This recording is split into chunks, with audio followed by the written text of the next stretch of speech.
Hey guys, it's Jay here. Today we're gonna be talking about my experiences with the new Shanling EC Zero CD player and a few tips and tricks I learned along the way that can make all the difference with this unit. Now, just a word of caution, if you're someone that gets turned off by someone really in love with an audio product, well, I'm really in love with the CD player, and I think it's only natural an audio reviewer like myself gets excited at times with certain products that they really like. So if that turns you off, please do feel free to click off this video. But hopefully by the end of this video, you know exactly why I love this thing. First of all, this is not just any CD player, it is portable, battery-powered R2R DAC with a tube. Do I need to say more? Yep, this thing is basically my wet dream. But let me back up here and explain for those of you that don't know why I am saying that. First of all, this CD player can be used for your stereo and headphones, although you do need some accessories to make it work for the stereo, but more on that later. Second, like I said, this is a portable CD player, which means it's battery powered.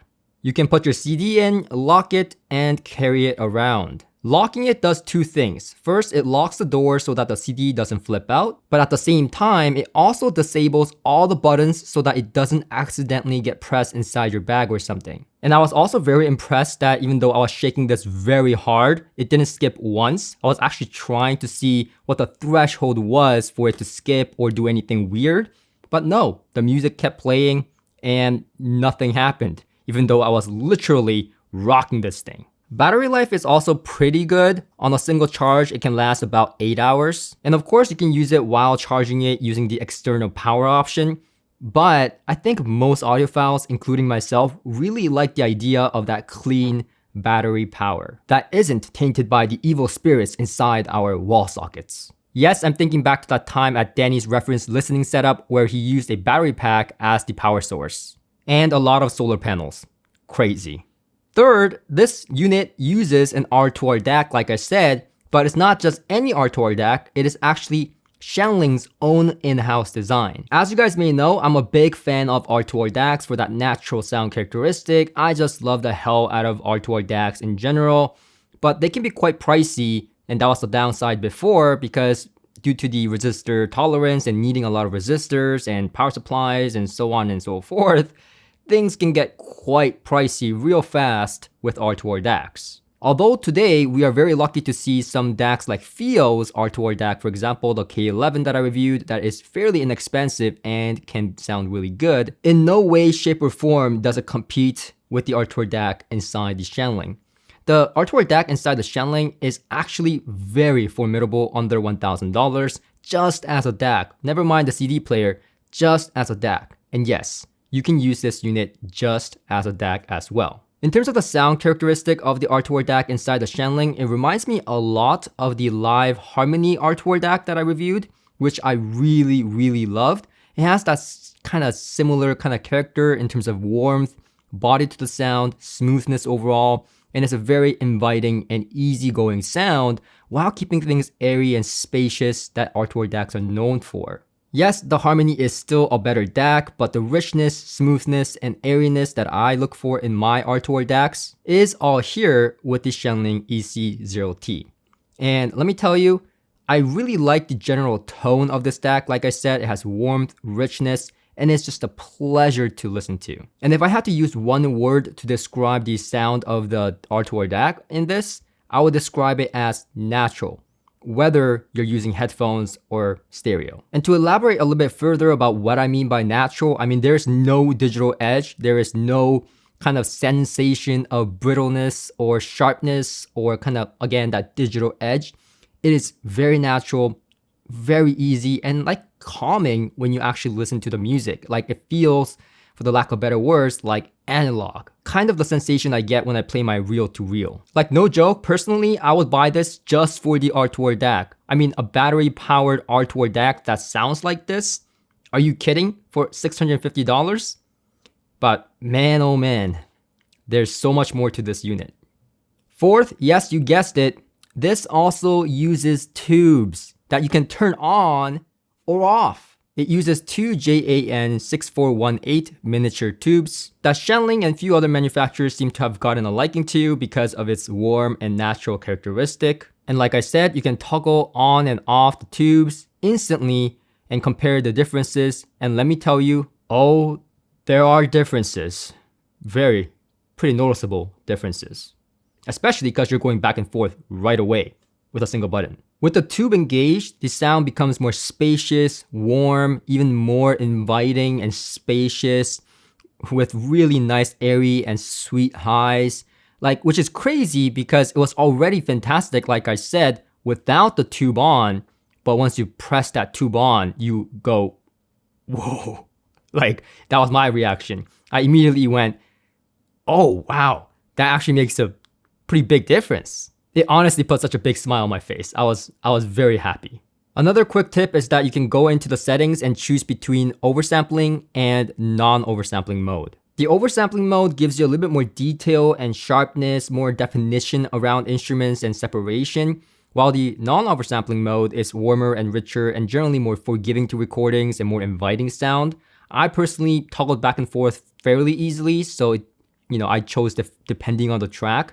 But for the most part, I stuck with the NOS or non-oversampling mode, as that sounded really good to me with majority of the stuff that I listened to. So now to recap, an R2R DAC that is battery powered and is tube for $650 or so.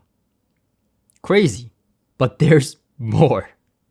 Like I said, even though you can use this as just a DAC connected to your streamer's digital output or a computer, of course, you can't forget that this is fundamentally a CD player. And how you toggle back between using it as just a DAC and as a CD player is with a single button. And that may not seem like a big thing, but the intuitiveness and the simple kind of way to do this makes it super convenient and just helps with the setup process. Say I had this connected to my computer. I'm doing some work while streaming some music or whatever, and then if I want to sit back and play some CDs for some serious listening, touch. That's it. I'm now listening to CDs. To go back to using it as a battery-powered tube R2R DAC, again, touch. That's it. I'm back, and it just can't get any simpler. And what's really awesome for those of you that want to rip CDs is that you can actually rip CDs with this thing with a USB stick. And I recommend specifically this one that has both USB-C and Type-B for, connecting to your computers afterwards. What was that I hear? You don't have wired headphones and you have Bluetooth wireless ones for travel? Well, this also has Bluetooth 5.2. Even though I did notice that the tubes cannot be enabled for this mode, as well as the digital out. In terms of connectivity, it is more than I can ask for from a portable unit like this, but you get 3.5mm standard headphone output, as well as the 4.4mm balanced headphone output. But what makes this unit truly interesting is on the back, which has the same 4.4mm and 3.5mm jacks in the back, but these are not for headphones.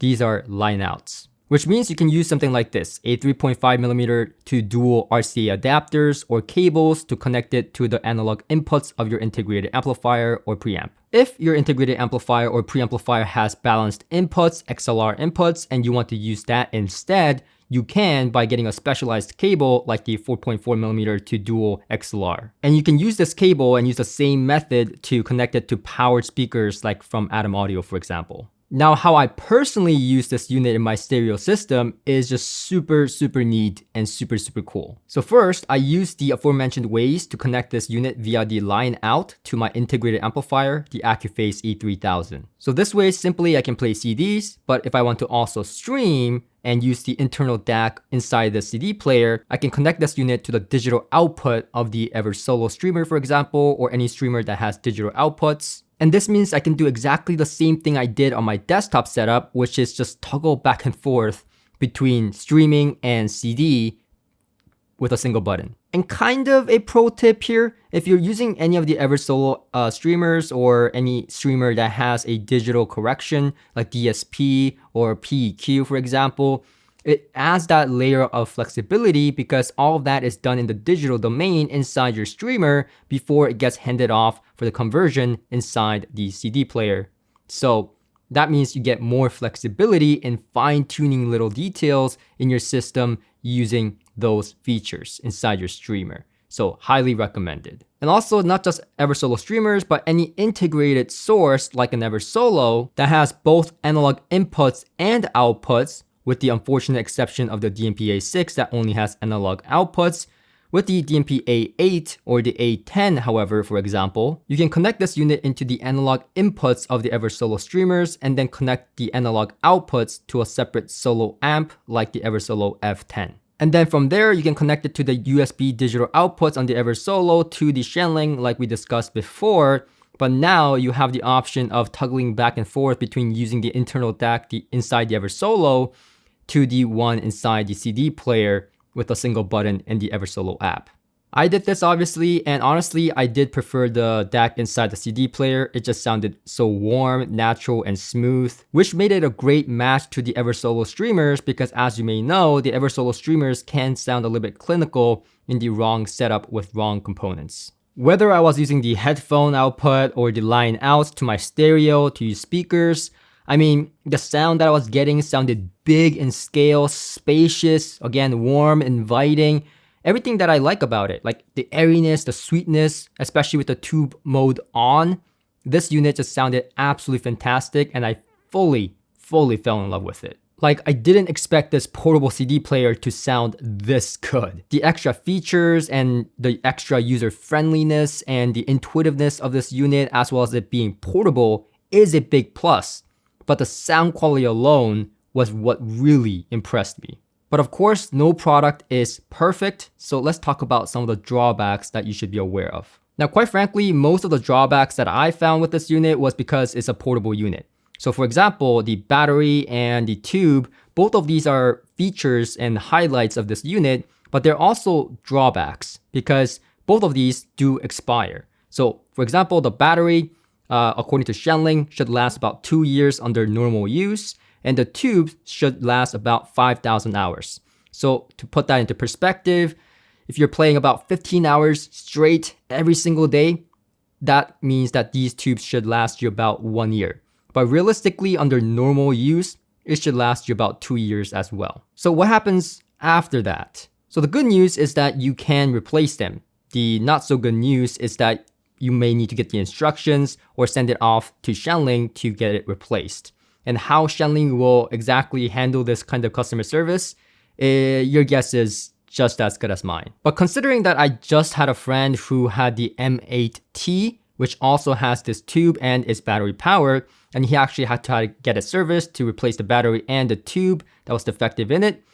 Well, he said the process was pretty easy and he didn't have to pay anything out of pocket. But even if you have to pay out of pocket, it should be quite minor as the batteries and miniature tubes are not that expensive. And to be entirely fair, this is not a problem with just this unit, but most portable units that has a battery and a tube, those things do need to get eventually replaced. And sometimes you can't actually replace them. At the very least, you can replace them with this unit. And I think it's a plus that you can still use this unit absolutely functional as an R2R DAC and CD player without them, thanks to the external power option, as well as the fact that the tube can be turned on or off. And of course, again, because this is a portable unit, you're going to be pretty limited in terms of input and output capabilities like you have seen. You're going to be using mostly adapters and specialized cables. So you're not going to get that plethora of inputs and output options that you get from non-portable full-size units. So no fancy I2S or any of those connections. And so my question is why? Why?